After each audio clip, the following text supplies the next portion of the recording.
The humid Venetian air clung to me like a shroud as I stepped off the rickety boat and onto the shores of Poveglia. The island was eerily silent, the only sound the gentle lapping of waves against the crumbling stone walls that surrounded it.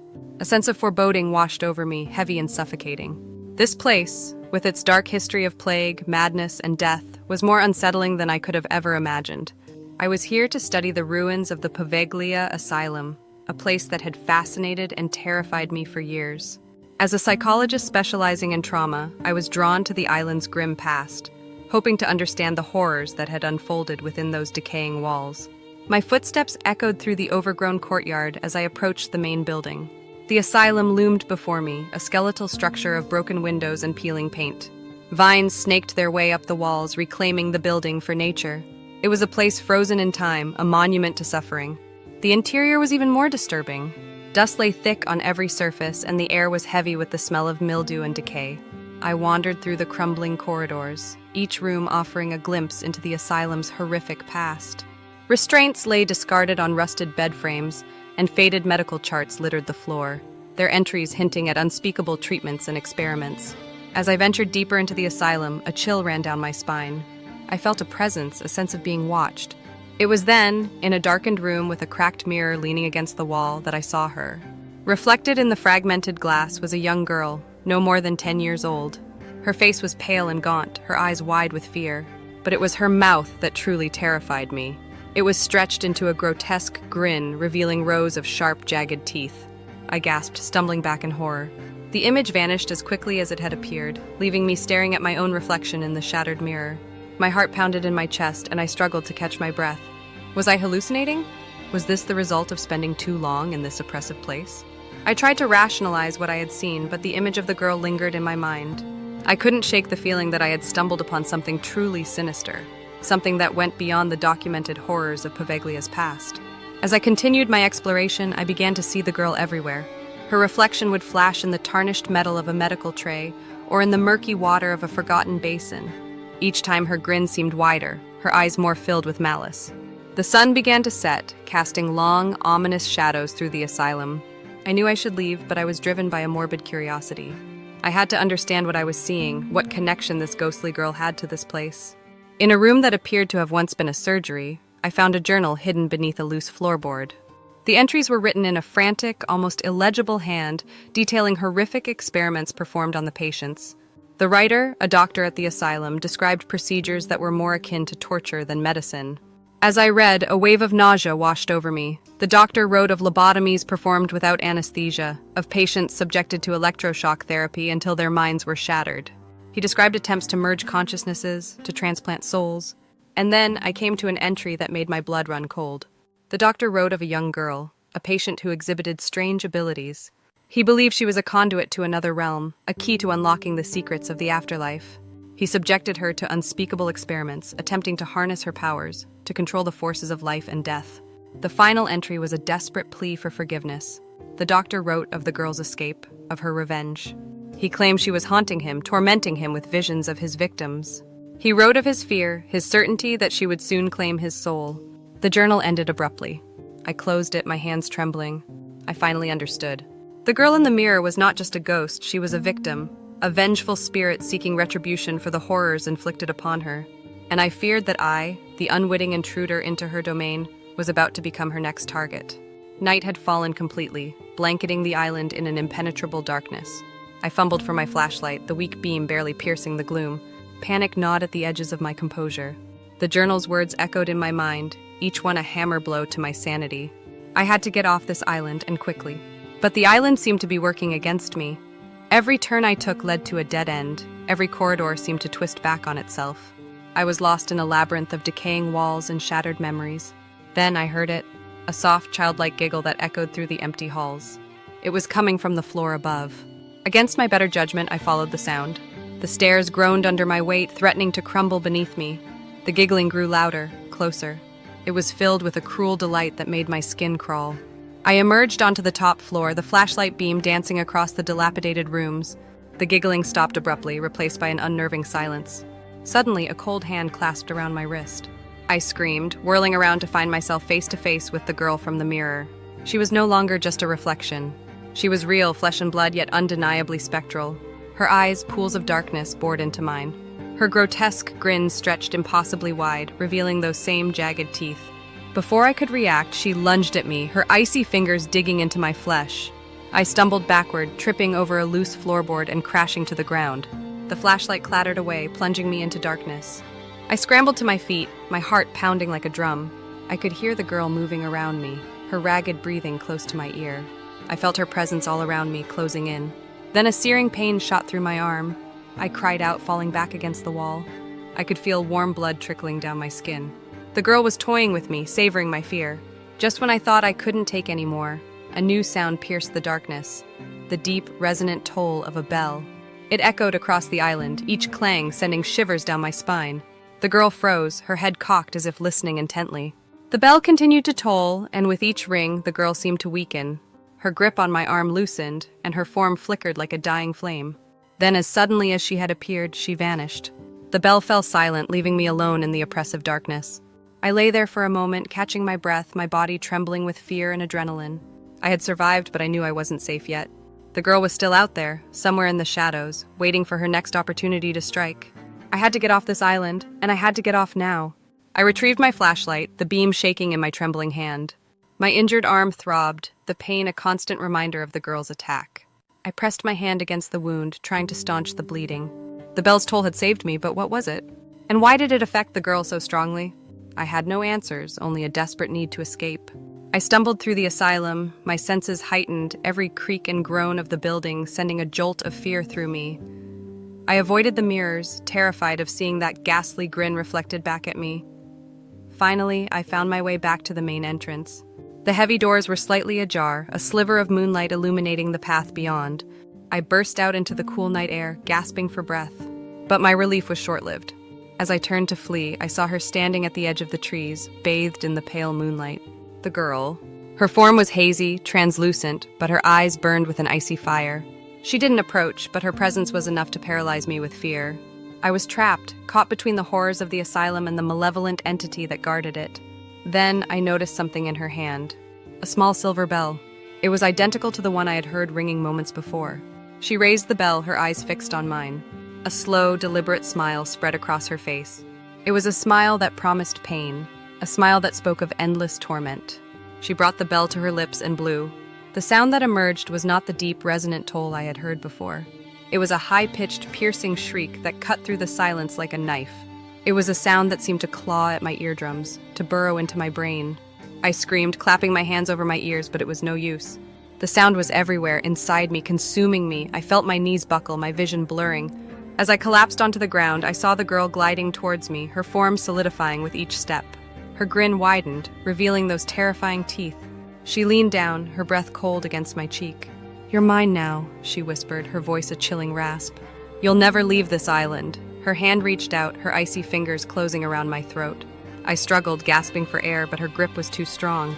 Darkness crept in from the edges of my vision, threatening to swallow me whole. I was fading, slipping away. Just before I lost consciousness, I heard the bell again. But this time it was different. It was a soft, gentle chime, like a lullaby. It seemed to be coming from inside me, from deep within my soul. And then everything went black. I awoke to the sound of waves crashing against the shore, the rhythmic roar a stark contrast to the oppressive silence of the asylum. My eyes flickered open, and I found myself lying on a cold stone floor. Disoriented, I sat up, my head throbbing.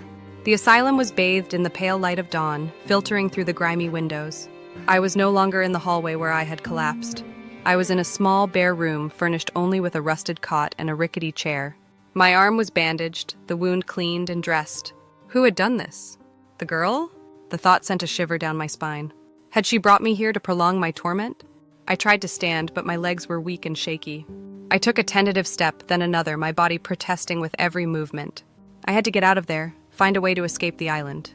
As I stumbled towards the door, I noticed something on the floor. A small silver bell, identical to the one the girl had carried. I picked it up, turning it over in my hands. It was cold to the touch and strangely heavy. A wave of dizziness washed over me, and I had to grip the wall for support. Images flashed through my mind. The girl's face, contorted in anger, the piercing shriek of the bell, the feeling of her icy fingers tightening around my throat. Then another image surfaced.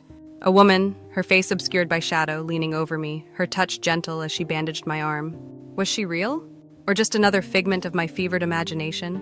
I clutched the bell tightly, a strange sense of comfort radiating from it.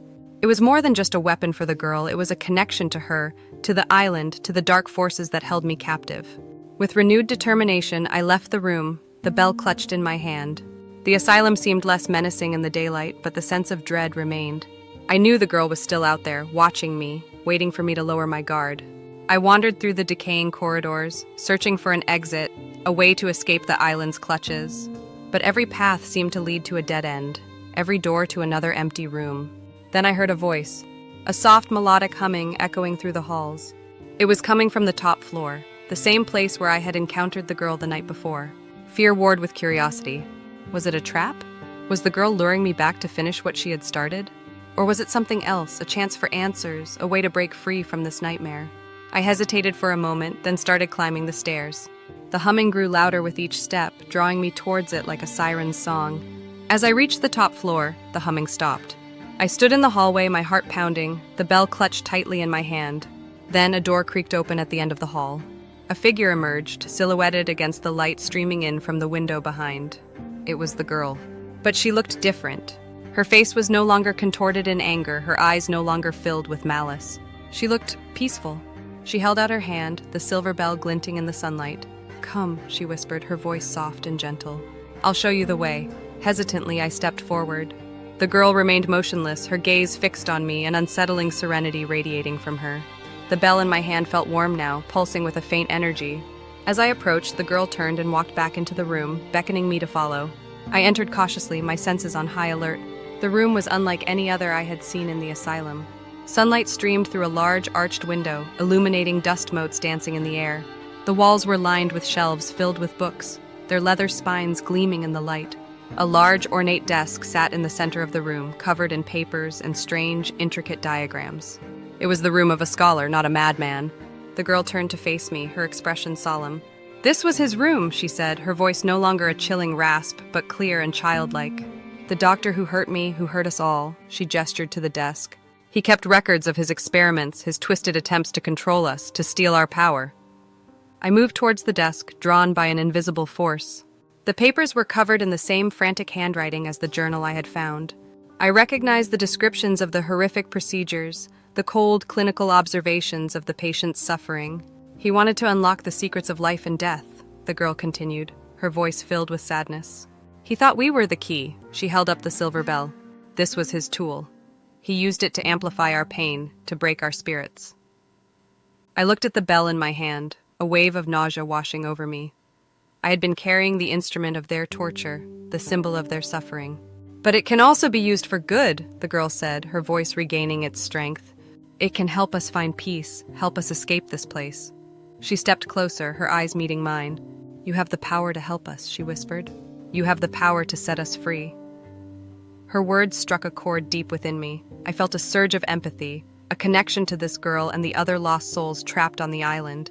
I had come to Poveglia seeking answers, but now I realized I had a greater purpose. "What do I need to do?" I asked, my voice trembling with a newfound determination. The girl smiled, a genuine smile that transformed her face, erasing the years of pain and torment. "You need to ring the bell," she said. "Ring it with all your might, and let its sound break the curse that binds us to this island." She placed her hand on mine, her touch no longer icy, but warm and reassuring. "Together, we can set them free." I looked at the bell in my hand, its silver surface gleaming in the sunlight. I took a deep breath, steeling myself for what I was about to do. I raised the bell and rang it. The sound that emerged was unlike anything I had ever heard before. It was a powerful, resonant tone that echoed through the asylum, through the island, through the very air itself. It was a sound of hope, of redemption, of liberation. As the sound reverberated through me, I felt a shift, a change in the very fabric of reality. The asylum seemed to shimmer, its walls becoming translucent. I could see figures moving through the corridors, their forms hazy and indistinct. The girl beside me glowed with an ethereal light, her eyes shining with joy. "They're coming," she whispered. "They're finally free." The figures moved towards us, their forms becoming clearer with each step. They were the patients of the asylum, the victims of the doctor's experiments, their faces etched with years of suffering. But now their expressions were filled with peace, with gratitude. They reached out to me, their touch light as a feather, their voices whispering words of thanks. I was surrounded by them, enveloped in their love and gratitude. I had helped them find peace, had helped them escape their eternal prison. And then they were gone. The asylum returned to its former state, its walls solid and imposing once more. The girl beside me faded, her form dissolving into the air. I was alone, but I was no longer afraid. I had faced the darkness, had confronted the horrors of Poveglia, and had emerged victorious. I had helped the lost souls find peace, and in doing so had found a measure of peace myself. I left the asylum, stepping out into the sunlight. The island seemed different now, less menacing, its dark history overshadowed by the hope I had brought to it. I knew I would never forget the horrors I had witnessed, the pain and suffering I had encountered. But I also knew that I had made a difference, that I had brought light to a place consumed by darkness. As I stepped onto the boat that would take me back to the mainland, I looked back at the island, a sense of closure washing over me. Poveglia would always be a place of darkness, but it would also be a place of hope, a reminder that even in the face of unimaginable horror, the human spirit can prevail. The boat sped away from Poveglia, the island shrinking in the distance until it was nothing more than a dark smudge on the horizon. I sat on the deck, the morning sun warm on my face, the gentle rocking of the boat soothing my frayed nerves.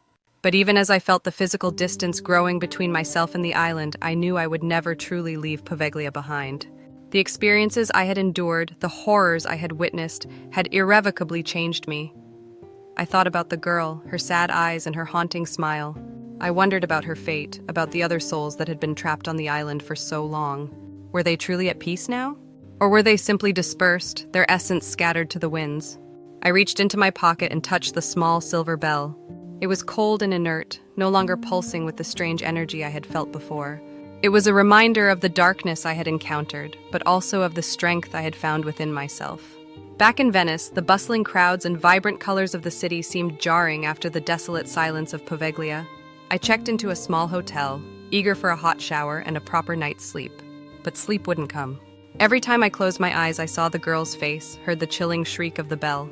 The memories of the asylum, the doctor's journal, the ghostly figures, they all swirled in my mind, refusing to be banished. I spent the next few days wandering the city, trying to distract myself from the haunting memories. I visited museums, strolled through gardens, and sat in cafes, watching the world go by. But Poveglia continued to haunt me. I couldn't shake the feeling that I had left something unfinished, that there was more to the story than I had uncovered. One evening, I found myself drawn to a small, dusty bookstore tucked away in a quiet alley. As I browsed the shelves, a worn leather-bound book caught my eye. Its title, written in faded gold lettering, sent a shiver down my spine: The History of Poveglia Island. I purchased the book and hurried back to my hotel, eager to delve into its pages. The book was a collection of historical accounts, medical reports, and personal testimonies, all detailing the island's dark past. As I read, a chilling realization dawned on me. The doctor's experiments, his attempts to harness the power of the afterlife, were not unique. There had been others before him, other individuals drawn to Poveglia by its dark energy, its reputation as a gateway to the other side. The island was not just a place of death and madness. It was a magnet for those seeking to control the forces of life and death, to transcend the boundaries of the human experience. And I, the unwitting psychologist seeking answers, had stumbled into the middle of a centuries-old mystery. A new sense of purpose filled me. I had to learn more, to uncover the truth about Poveglia and the dark forces that held it in its grip. I had to understand the connection between the island, the bell, and the girl who had guided me through the darkness. I knew it wouldn't be easy. There were forces at work on Poveglia that I couldn't comprehend, powers that had driven men to madness and despair, but I was no longer afraid. I had faced the darkness, and I had emerged stronger. I had a responsibility to those lost souls, to the girl who had entrusted me with her story. I would return to Poveglia. I would uncover the truth, no matter the cost. My return to Poveglia was shrouded in a cloak of secrecy. I told no one of my plans, fearing they would try to dissuade me or worse, think me mad. I hired a private boat, instructing the captain to wait for me at a safe distance from the island. This time, stepping onto the decaying shores, I felt a strange sense of familiarity, a grim recognition of the horrors that awaited me. The island seemed to pulse with a dark energy, a palpable sense of dread that clung to the humid air. Armed with my research and a renewed sense of purpose, I ventured into the asylum. I moved with more confidence now, my fear tempered by a growing understanding of the forces at play. I revisited the doctor's room, poring over his notes and diagrams. I discovered references to ancient rituals, to forgotten deities, to the manipulation of unseen energies. The doctor's obsession with the afterlife was not merely a scientific pursuit, it was a spiritual quest. a desperate attempt to tap into the power of the island itself. I explored areas of the asylum I hadn't ventured into before, discovering hidden chambers and forgotten tunnels. I found evidence of earlier experiments, of other individuals who had sought to unlock Poveglia's secrets. There were remnants of alchemical equipment, cryptic symbols etched into the walls, and even a small, hidden chapel with an altar dedicated to an unknown deity. As I delved deeper into the island's history, I realized that the girl was not just a victim, but a key to understanding Poveglia's power. She was a conduit, a link between the world of the living and the realm of the dead. The doctor had tried to exploit her abilities, but he had underestimated her strength, her connection to the island's ancient forces. I began to see her everywhere, not as a terrifying apparition, but as a guiding presence. She would appear in fleeting glimpses, a whisper in the wind, a shadow flitting across the wall. She was leading me, showing me the way. One evening, as the sun dipped below the horizon, casting long shadows across the island, I found myself drawn to the asylum's bell tower. It was a crumbling structure, its stairs treacherous and unstable. But I felt an irresistible pull, a sense that the answers I sought lay at the top. I climbed the stairs, my heart pounding with anticipation and dread. The bell itself had been removed long ago, but the iron frame that once held it remained, silhouetted against the twilight sky. As I reached the top, a gust of wind swept across the island, carrying with it a faint, ethereal sound. It was the chime of a bell, but not the harsh, piercing shriek I had heard before. This was a soft, melodic tone filled with a sense of peace and serenity. And then I saw her. The girl stood on the edge of the tower, her form bathed in the fading light. She was no longer the frightened child I had encountered in the mirror. She was radiant, her eyes glowing with an otherworldly light. She held out her hand, beckoning me to join her. "It's time," she whispered, her voice echoing across the island. "Time to unlock the truth." I stepped towards her, my heart filled with a mixture of fear and excitement. I knew that I was about to learn the final secret of Poveglia, the truth that had been hidden for centuries. And I knew that this truth would change everything. As I stepped closer to the girl, a wave of vertigo swept over me. The world around me seemed to dissolve, the stone tower fading into a swirling mist. I reached out to steady myself, but my hand passed through the girl's form. She was no longer a physical being, but a projection, a manifestation of the island's energy. "Don't be afraid," her voice echoed in my mind, soothing and reassuring. "You are about to witness the truth." The mist coalesced, the swirling shape solidifying into a vision of the past. I found myself standing on the island centuries ago, witnessing a scene of unimaginable beauty. Poveglia was not the desolate, decaying place I knew. It was a vibrant island, lush with vegetation, its shores lined with flowering trees.